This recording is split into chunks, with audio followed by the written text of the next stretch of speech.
Malik Beasley was recently cleared of his federal investigation, and the Chicago Bulls are rumored of one of the teams that could be interested in Malik Beasley, but the Chicago Bulls have no open roster spot. So how could they pursue the player that was second in Sixth Man of the Year voting last season? We talk a little bit about that, plus dive into the mailbag and more right after this.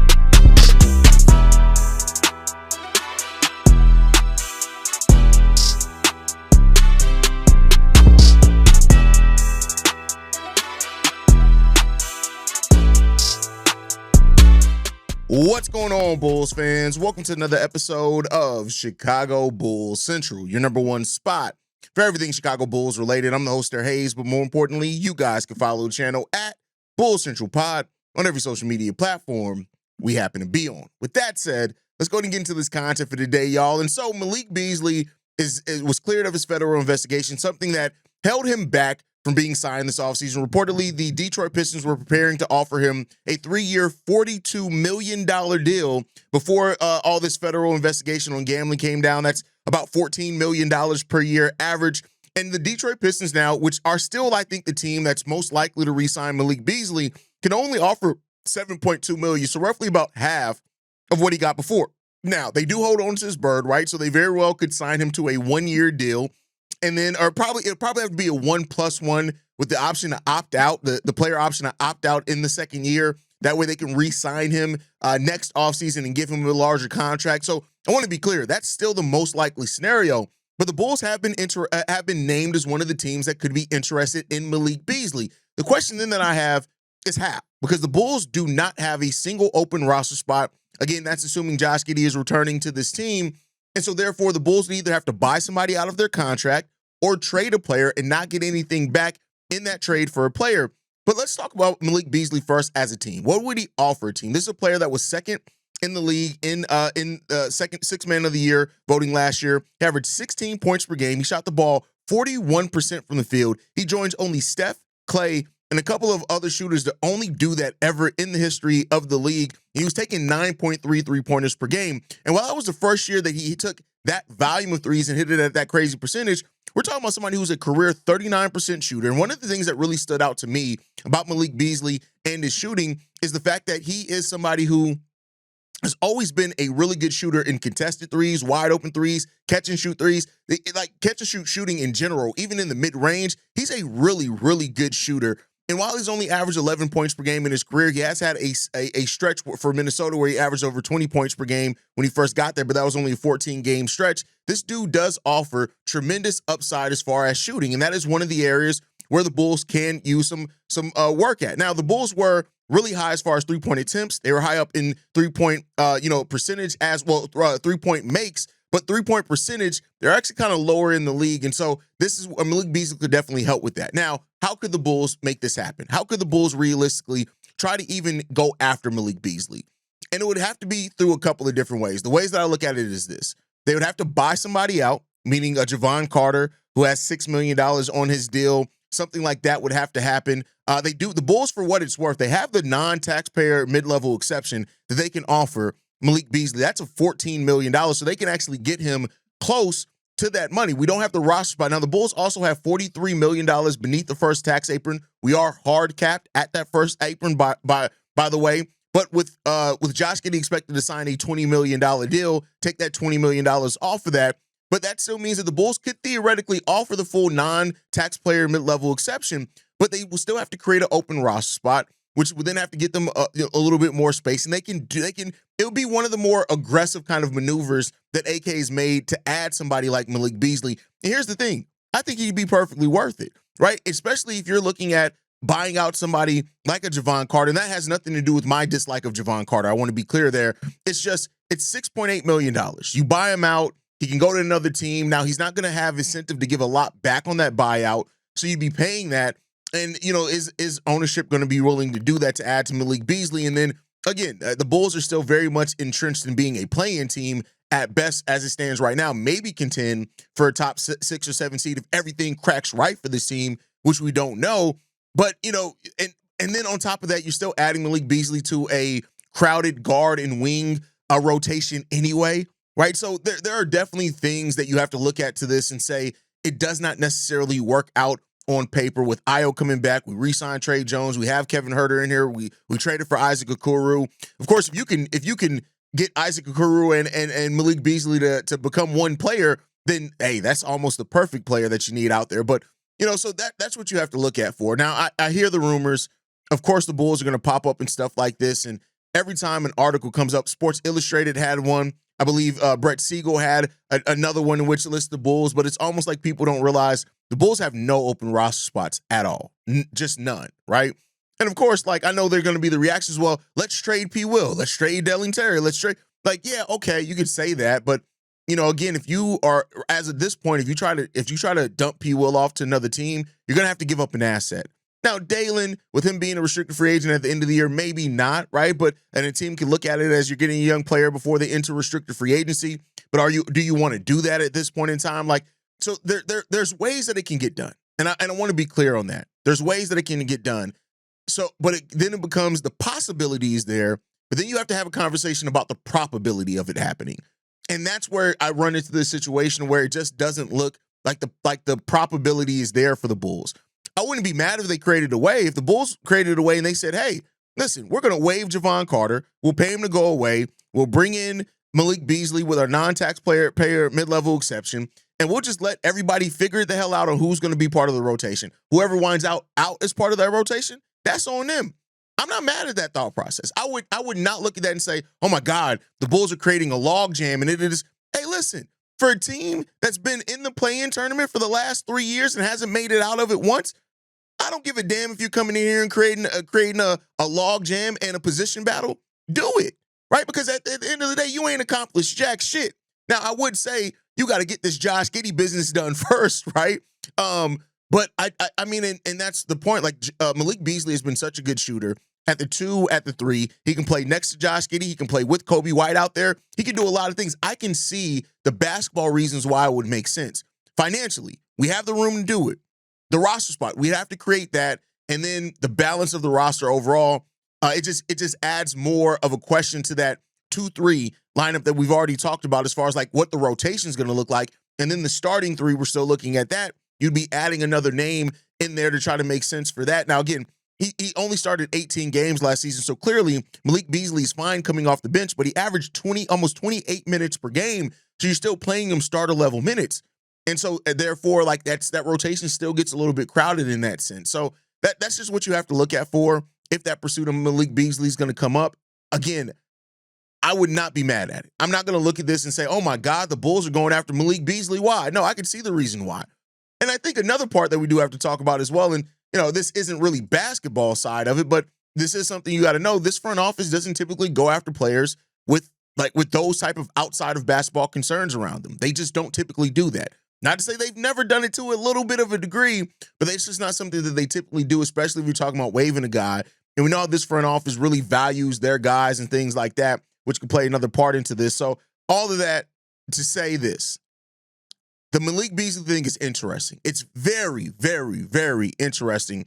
Make no mistake about it. But with the Pacers, the Knicks, the Pistons are on the board. We've heard things of the Pelicans, maybe even the Golden State Warriors, could all be teams that are really interested in Malik Beasley. I just don't know if he's going to look at the Bulls situation necessarily and say, that's the spot, that's where I want to go, unless it's money. Brooklyn Nets can offer the most at $15 million. The Charlotte Hornets can offer the non-taxpayer mid-level exception. They have 14.1. They have their full non-taxpayer like we do, so we can offer them the same. The Indiana Pacers technically have the $13.5 million non-tax, the same $13.5 million of that mid-level exception, but they're only, I think, like $3.5 million underneath the luxury tax, which they're trying to stay under. So there's that aspect to think about it as well. Miami can offer $7.3 million of the non-taxpayer. So there's just some teams out there that can offer him some things, and I don't know if the Bulls end up being that best spot or can make the best situation for him. But then again, like I said, if you get him in the building, let all that shit work itself out. So let me know what you guys think on that down below, though. Hearing that the Bulls could be one of the teams that are interested, they have the space, whatever, to go after Malik Beasley, how do you feel about that? Is that somebody that you would like to see the Bulls add at this point in the season? Do you see the value in them? Or do you think between having Kevin Huerter, Ayo and Isaac Okoro were covered at that kind of wing position pretty deeply there. Of course, Coby's going to be the starting two there. Let me know what you guys think on that down below. With that said, it is Saturday. It means it is Mailbag Day here at Chicago Bulls Central. Let's get into these voicemails, man. This one's from Mello. Yo, what up, FaZe? It's Mello. First, I want to get at you, man, because you made fun of me because of my voice the last time. It's so good. I can't help it, man. The voice is just deep naturally. It's so good. I sort of only wrote about, that you spoke on concerning Trey Murphy. Bro, if we can get that kid, they need to get him. I think he's one of the few guys in the league that could probably, at All-Star Weekend, compete in a dunk contest and the three-point contest. He's about 6'8". He's long. He can play D. He can, like I just said, 38% from three. He can shoot the three. And he can jump out the gym. So if we're able to re-sign Giddey and bring this kid into the fold, that would be something special. Just in case we do happen to lose Coby, because even though due to 6'8", he can actually play the small, you can move Modest or whatever the case is to the 4. And then as far as the lineup is concerned, imagine if they were able to re-sign Coby. You have Coby and Giddey in the backcourt with Murphy and Modest, and then I guess we'll still figure out what we're going to do at center. But, that's a nice start. So I'm all for the Trey Murphy thing, man. If it was up to you, which one of those guys from the Pelicans you could take outside of Zion? Because, he's Zion, even though I wouldn't want him because he's always injured. So I just want to get your opinion on that. See where it talk to you soon. I think Trey Murphy would be a great addition to this team, to be honest with you, bro. I think that, he's young enough to where he still kind of fits the timeline that the Bulls are trying to establish. He's a young player with experience. He can play with Coby White. He can replace Coby if Coby leaves in free agency. I think all those things are there. Now, you got to ask about the price tag. And I do think you'll probably take a first-round pick, and, of course, you got to match the salary to get Trey Murphy the third in here. But I wouldn't be mad. Again, one of the more aggressive moves that the Bulls have made. While it's very looked at as you don't have to technically make a move. You can just keep Coby White at your 2 and you're pretty set there, right? I also think that Trey Murphy is a player that doesn't necessarily get in the way of Noah Essengate right away, right? Like, as the player develops, like eventually you're going to want probably Modest to move to the 3, Noah to be the 4, unless Noah does end up putting on enough weight to be the 5. But again, I'm all for adding talent, and that's what that would do at this point in time. It would be adding talent to a team that needs as much talent as they can take a bite at and see what's going to stick. Now, as far as your last part of that question on who would I prefer, and I think Trey Murphy just overall, but if you're trying to get somebody in here who doesn't get in the way of Modest growing offensively and taking shots potentially away from Modest Buzelis, it'd be Herb Jones. So I think it depends on the mindset that you're at and where you are with the Coby thing. What do you think is going to happen there? But either one of those two guys, I think, can fit for different reasons. And I'm actually not as high on Zion, and that's just me. I get it where people and don't get me wrong, I know the upside that Zion Williamson has, but the Bulls, anytime we acquire somebody with injury concerns, it never really works out in our favor. It never does. Remember Jabari Parker, Lonzo Ball? Like it never really works out for us. But maybe he can be the guy that changes that. I don't think it's going to happen in any of this. I don't think it's very likely to happen, but hey, we shall see. All right, let's get into this next one, man. This one's from first-time caller Nate. Hey, Bulls Central Pod. This is Nate. I'm not originally a Bulls fan, but I traded for both Giddey and Buzelis in my Dynasty Fantasy Basketball League, so I've become a little bit more well-versed in Bulls knowledge as a result. I love your videos and analysis. I agree with the idea of having an organic approach to team development and letting the young players grow with each other rather than repeating past mistakes with like DeRozan or Levine that kept Bulls without future picks while also not putting them in like the elite teams of the East.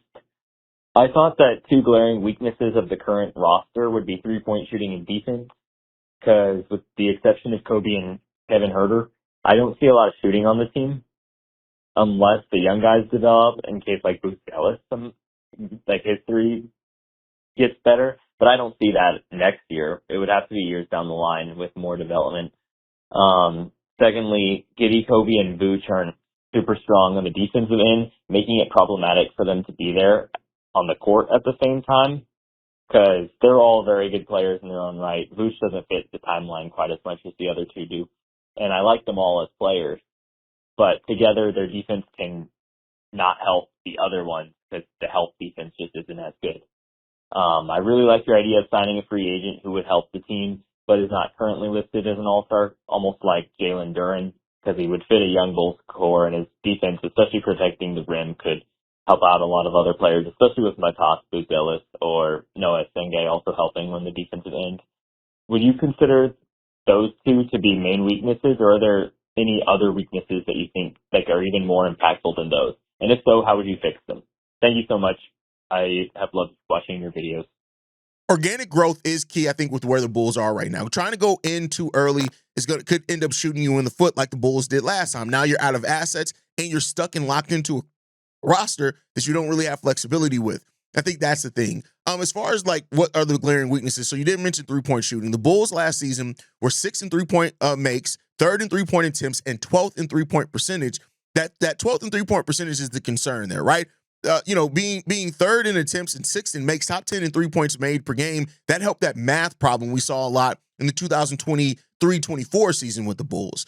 Now, as far as the two biggest, I would say rim defense is definitely one of the Bulls' biggest glaring issues, and how that, especially with while we have the weak perimeter defense, if we don't have rim protection, it's just wide open. It's barbecue chicken. The back door is wide open. Giggity. So you have that, and I think how the Bulls deal with zone defense overall is one of our, and not us playing zone defense, opponents using zone defense against us is one of the biggest things that hurt us as well. And 3-point shooting does help with that. So while we were top 10 in 3-point attempts and 3-point makes, I think us getting to that top 8 to 10 area in 3-point percentage can really help with that, how teams can employ that zone defense in the hybrid zone. When teams threw that hybrid zone at us last year, it was bad. We didn't really know how to deal with that. So I think those are the things that you're looking at for sure there. All right, let's get into the next one, man. This one's from Corn. What's the good word, King Drip? It's your brother Corn, man. Hey, man, I'm early, so let's get right into this motherfucker right here. Hey, man, I ain't talking about the current Bulls players, man. I'm going to get into that in a little bit. But right now, I want to give it up to everybody's favorite Bull. Everyone's favorite Bull. We all love him. You love him.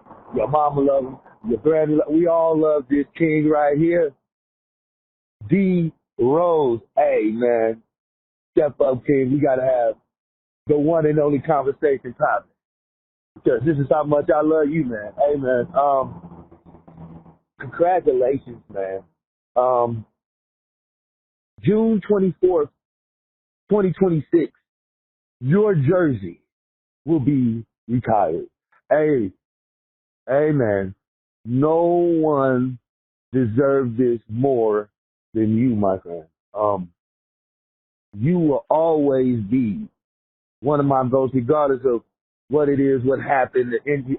It's not even about, this is about the greatness, the times, the joy that you brought to us Bulls fans, man. And we ain't felt that joy in a very long time. And I'm speaking facts. I'm speaking really for all of us, man. The memories you brought us, man.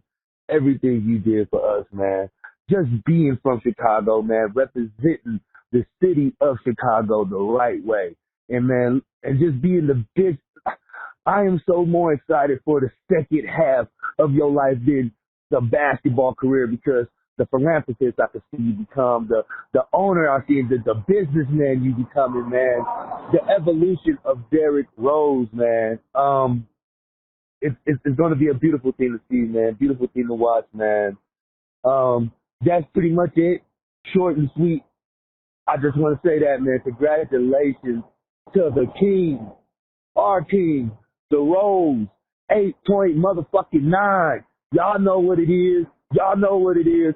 Stand the fuck up. C-Red, stand the fuck up for our king, our one, the only one, Derrick Rose. Appreciate you, King.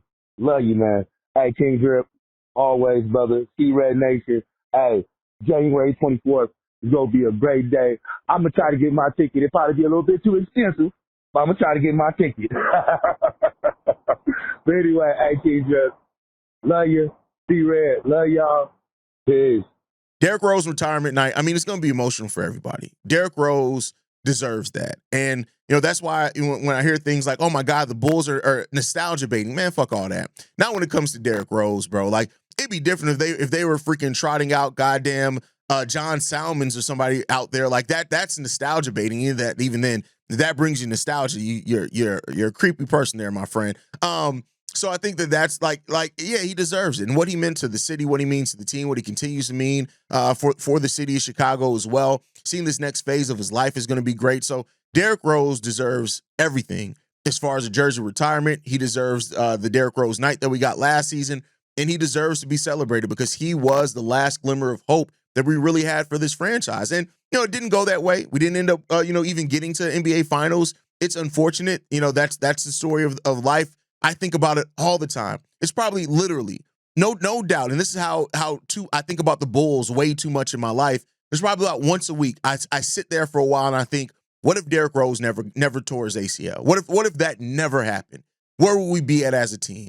And I think about that, and I don't spend like hours thinking about it at all, but it is a thought that really pops up in my head pretty oftenly in my life because that's how important that time period was for Bulls fans. So, Derrick Rose deserves every bit of it, and we'll see, him get his jersey up in the rafters, and we'll be here celebrating him. Let's get into the last voicemail for today, man. This one's from Shay. Hey, this Shay. I saw your video, and